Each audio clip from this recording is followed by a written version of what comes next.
Em maio de 1945 foi decretado o Código Eleitoral. As eleições para a presidência da República e para o Parlamento Nacional seriam realizadas no dia 2 de dezembro daquele ano. As eleições para os governos e para as assembleias estaduais aconteceriam em maio de 1946. Vargas poderia concorrer às eleições desde que abandonasse o cargo 3 meses antes do pleito. Ele afirmava que não tinha interesse em permanecer no poder. A redemocratização mobilizou amplamente a sociedade brasileira. Surgiram partidos políticos nacionais que teriam grande importância daquele momento até a década de 1960. Foram eles União Democrática Nacional, UDN, que reuniu grande parte de oposições, Partido Social Democrático, PSD, criado pelos interventores estaduais com o apoio do governo, Partido Trabalhista Brasileiro, PTB, formado a partir da base sindical controlada por Vargas. A UDN apoiou a candidatura de Eduardo Gomes, o PSD lançou a de General Eurico Dutra e o PTB inicialmente manteve-se neutro. A UDN defendia a convocação imediata da eleição para a presidência da República. Para a UDN, a promulgação de uma nova Constituição poderia ficar para um segundo momento. Os udenistas não admitiam que Getúlio Vargas presidisse a constitucionalização do país.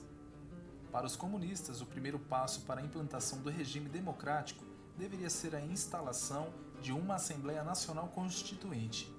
Os comunistas puderam atuar livremente após a anistia de abril de 1945. As eleições deveriam acontecer sob a vigência de uma nova carta, tanto a eleição para a presidência da República quanto para os governos estaduais e as assembleias legislativas. Na prática, a proposta dos comunistas implicava que Vargas permanecesse no poder ainda por um largo período. Nesse contexto, em meados de 1945, surge o movimento queremista. Suas principais palavras de ordem eram "Queremos Getúlio" e "Constituinte com Getúlio". O queremismo rapidamente ganhou as ruas. As elites civis e militares ficaram preocupadas com as intenções do presidente. No dia 10 de outubro, Vargas baixou um novo decreto.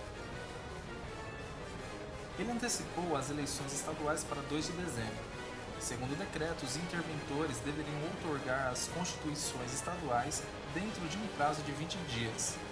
Caso quisessem candidatar-se, deveriam renunciar a seus mandatos 30 dias antes do pleito.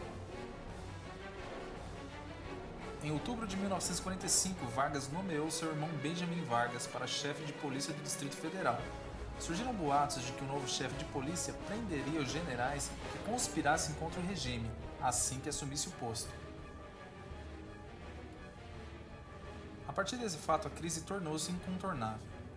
Getúlio Vargas foi deposto pelo alto comando do Exército, sem resistir à deposição. Retirou-se em exílio para São Borja, sua cidade natal. A deposição de Vargas aconteceu ao mesmo tempo em que os regimes nazifascistas foram derrubados na Europa, com o final da Segunda Guerra Mundial. Apesar de todas as controvérsias, Getúlio Vargas continuou ocupando um papel central na política brasileira. Nas eleições de dezembro de 1945, a escolha do novo presidente da República foi muito influenciada por ele, que declarou apoio ao general Dutra, do PSD. Ele próprio recebeu enorme votação para constituinte, tanto para a legenda do PSD quanto na do PTB. Em 1950, Vargas volta ao Palácio do Catete, dessa vez nos braços do povo.